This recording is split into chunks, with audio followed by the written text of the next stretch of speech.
Arnold Schwarzenegger, the Austrian machine. James Cameron gave him a break by casting him as the iconic Terminator, and it changed his life. He went on to star in incredible action films like Terminator 2, Total Recall, and True Lies. Wait, the villains in True Lies are Arab? Ah! True Lies was the first film in history to have a production budget over $100 million. Yani, it's an amazing movie, but the film's bad guys are Arab terrorists. Let's watch the scenes with Arabs and find out whether this classic action movie is harmless fun or a polished piece of Orientalist propaganda. Yallah! Oh my goodness, 10 seconds in and we already have a problem. This invitation isn't in Arabic. It's in Urdu. Arabic and Urdu use the same letters, but the writing style is different. Let me show you. This is handwritten Arabic. Notice how everything is horizontal? This is handwritten Urdu. Notice how there's an angular swoop to the letters? This is one of the defining characteristics of Urdu and Persian writing styles. It's called nastalik. This invitation wasn't written by an Arab. Even if you want to make the argument that it's supposed to be fancy handwriting for a formal event, it still doesn't hold water. It's using symbols not found in Arabic. We hear Tom Arnold's character, whose name is Albert, say the name Faisal. This is a common name in Arabia, and I want to show you how it's properly pronounced. Faisal. Now this name doesn't have any tricky Arabic specific lettering or words. Fay is a word in English. Sil is a word in English.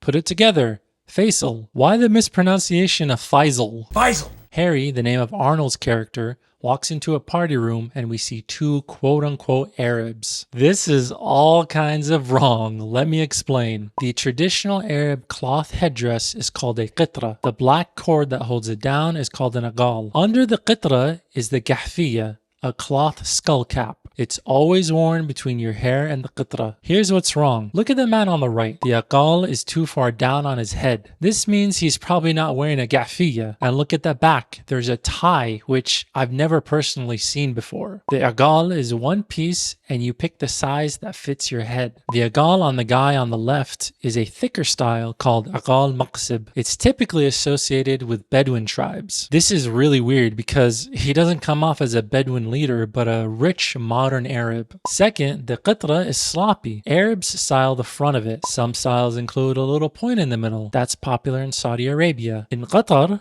also known as Qatar or Qatar to Americans, a popular style is the cobra. It's called the cobra because it resembles a cobra snake's hood. In Kuwait, where I'm from, the sab'a style is popular. Sab'a is 7 in Arabic. It's called 7 because it looks like the Indian numeral 7, which is the number system we use in Kuwait. Look at this guy's qitra. It looks thrown on without a care in the world. It's sloppy. Finally, it's too long. It's going past his waist, which means he didn't fold it. That's what you do every time. You fold it before you put it on your head. It probably isn't a real qitra anyways. It looks like a piece of a curtain. Now this looks extra bad because these guys are supposed to be rich royal Arabs. They're attending an exclusive event. The guy on the left is even wearing a bisht. A bisht is a black cloak you wear over your dishdasha. That's the name for the long white robe. In Kuwait, we call it dishdasha. You wear a bisht typically on special occasions, like when you get married, but royalty are known to wear it pretty much all the time. What are these gold necklaces? This isn't something Arab men wear at all. All in all, it's an atrocious mess. Let me try to give you an example of how this looks to me. Imagine you're seeing guys in suits, but their shirts are completely wrinkled, the pants are capris,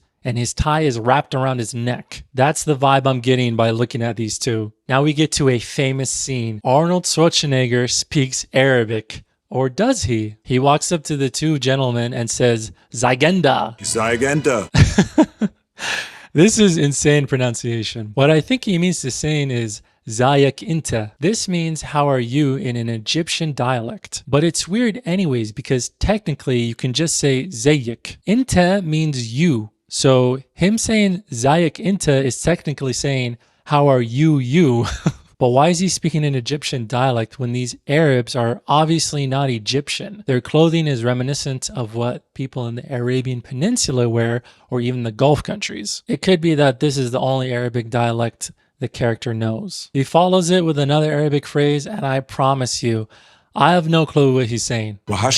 Arnold can barely speak English. Whose amazing idea was it to make him speak in Arabic? Albert's talking to Harry and he says, Do you see Khaled? Seen Khaled yet? This pronunciation's off, but I get it. It's a trickier name to say for non-native Arabic speakers. The correct pronunciation is Khalid. We see two characters, and let's talk about the one on the right. He's wearing a black and white kufiya with a tight fishnet pattern. This makes my brain think he's from Iraq. They're known to wear this design and color. Notice how I call it a kufiya rather than a qitra. That's the name they call it in Iraq. That's the name for this style and colors. Harry is accessing a computer and wow, we see the Windows 3.1 logo with Arabic on it. But there are 3 problems with this. First, it says in Arabic, شباك نسخة 3.1. This means Window version 3.1. Did you catch that? I said window, not Windows. They used the singular form of the word, like Microsoft Window, not Microsoft Windows. Second, they used the word shabak. This is a colloquial term for a window commonly said in Egypt or the Levant region. In Kuwait, the word we use for window is darisha. But here's the thing, you don't use a colloquial term for a business like this. You use modern standard Arabic. That's the Arabic you use in formal and business writing. News channels speak it. The word they should have put here is nawafidh. That's the formal Arabic word for windows. The third problem is them translating the word window. That's not what companies do when they write their English names in Arabic. What they do is they transliterate it. They use the closest sounding Arabic letters to match the name in English. That would look like this. Windows. Well, technically in Arabic you would read this as windows, but it's an approximation. So whoever put this Arabic text in the movie was trying way too hard. It's a disaster. The very next screen, it reads kalima al-sirri, meaning password. But then someone types it and it goes left to right. Arabic reads and writes right to left. Yes, even for passwords. This is a mistake. This next scene is infamous. Harry walks out of a room and talks quote-unquote Arabic to a security guard. Okay, let's break it down. The first phrase he says is fain al-hammam. This is an Egyptian dialect, and I know this because he uses the word fain. In Kuwait, we would say the word as wain with a W rather than an F. Aside from his thick accent, I can understand this, and most Arabic speakers would too. But the second phrase is wow. I barely even get what he's trying to say.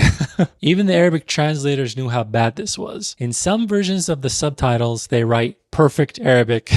They knew Arabic speakers were going to find this wrong and funny, so they played into the joke. The security guard is saying something, but his voice is overdubbed with an Arabic speaker from a person who sounds Arab.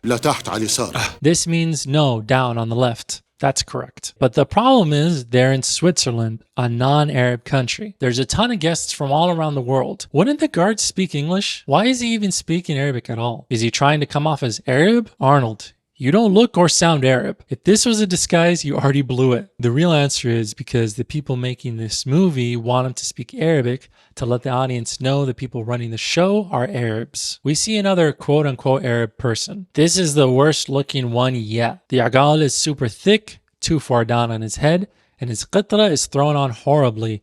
It looks awful, guys, I promise. We're in a special operations meeting scene, and Harry says, we think Khalid's group brought the nukes and is going to bring them over to US soil. Here we go. The Arabs crave nukes stereotype. We see this all the time in American movies. The evil Arabs are trying to get their hands on nuclear weapons at all costs. Reminder, Arab countries have never had nukes. Meanwhile, America has over 5,000 of them. There's this constant rhetoric of, if Arabs get nukes, it'll be the end of the world. But it's okay for America to have them. They're the civil ones. What makes this funnier is he says the Arabs are trying to bring the nukes to America. Wait, what?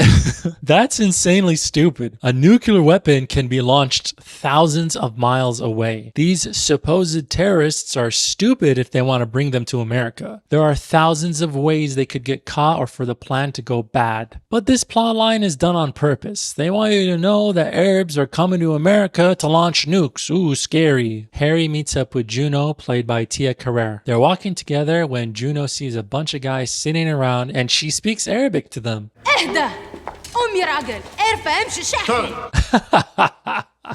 Wow, great effort. I'm laughing because of what she's saying. In an Egyptian dialect, she says, what is this? Stand up, you man. Lift it up and move it. A character walks into Juno's office and... Whoa! He says the word sharmuta. which translates to prostitute. It's a common insult in the Arab world. This scene establishes the Arab bad guys. They're violent, quick to anger. They throw sexist insults at women. Is it because he's a bad guy, or is it because he's Arab and they want him to look barbaric? It's a combo, but the strongest scent is the anti-Arab stench. He slaps her again and says he won't tolerate mistakes. He puts his finger up in front of his face and the immersion completely breaks. Why? Because I've grown up with a lot of Southeast Asians who I've seen do this. This is not an Arab mannerism. It's a Southeast Asian one. So I guess it's time to look this guy up. This is actor Art Malik. He's, called it, a British Pakistani actor. Do Americans think Pakistanis are Arabs? But it makes sense with Orientalism. Everyone East is seen as the same. They're interchangeable. But maybe I should be happy they didn't hire an Arab to play an Arab terrorist. Maybe that's a good thing. We see the group of Arabs in the car, and there's a real Arab voice actor doing the voiceovers. But when Art Malik's character, whose name is Salim, speaks, it sounds off. Great. This is going to be bad if he tries speaking any more Arabic. We're in an intelligence agency meeting room. Albert calls Salim highly fanatical, a real psycho. He details how he's done bombings around the world and has bombed or hijacked a 727. This is playing into the fabricated hysteria of Arab terrorists going around the world committing atrocities all the time. Faisal says the name of Salim's splinter faction is Crimson Jihad. Ooh, scary, jihad. This specific word is used to communicate evil religious zealots wanting to do Islamic war. But hilariously, that's not what jihad means. Jihad, simply put, means struggle or striving. It refers to putting sincere effort into something with the guidance of Allah. Studying for college can be a form of jihad. Working to help your family and community can be a form of jihad. And yes, defending people during war can also be a form of jihad. In America, the word has been reduced to a sinister sounding label associated exclusively with Islamic extremism. That's why the filmmakers named the villain group Crimson Jihad. It quickly signals to Western audiences,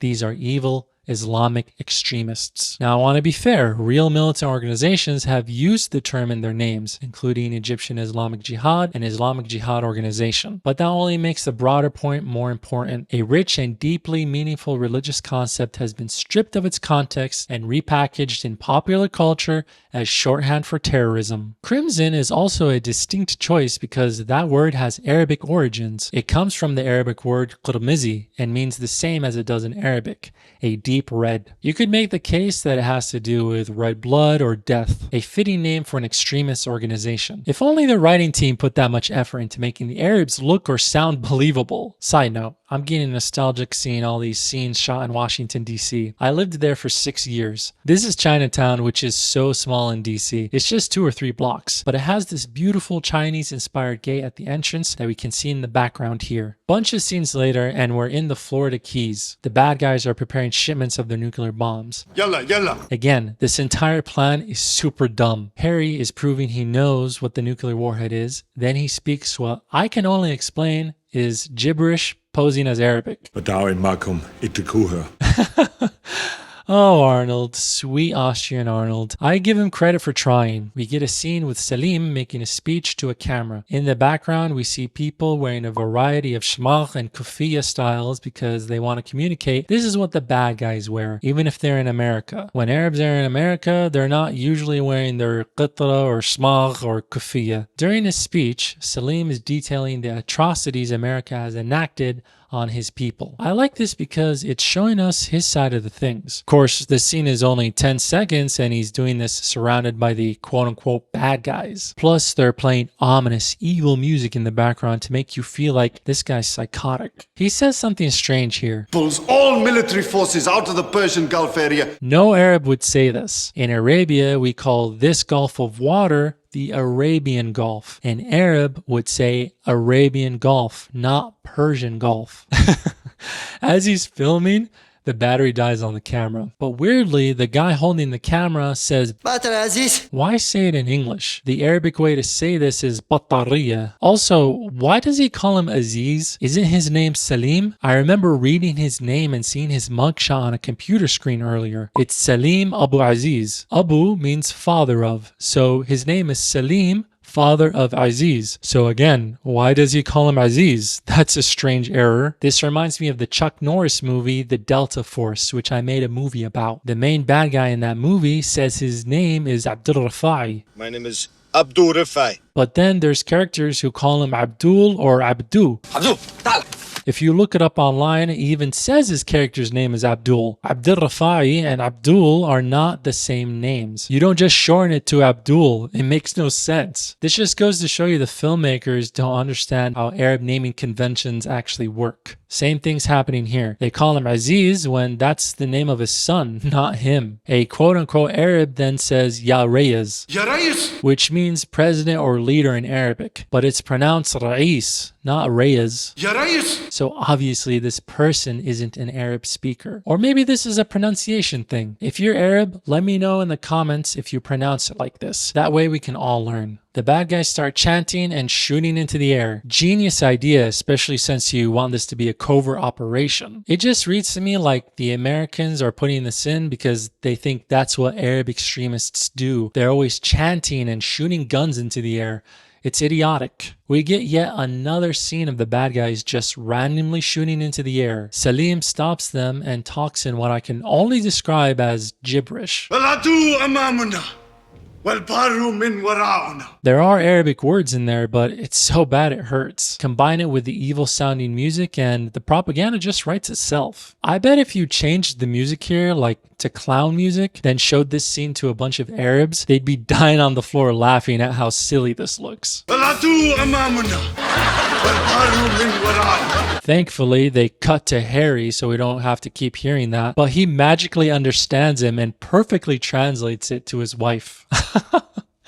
This guy just looks so comically wrong. Agal too far down, no gafia, the kufiya thrown on so badly. It's insulting. Salim launches a rocket at Harry and thinks he gets him. Then he does an American mannerism, saying yes while pumping his arm. This isn't an Arab thing. It reminds me of something Hulk Hogan would do. I know it's nitpicky, but it just goes to show you they had no idea who they were representing. We get a car chase scene on a bridge in the middle of water. A guy pulls out a javelin rocket launcher, but oops, there's somebody standing behind it when he launches it.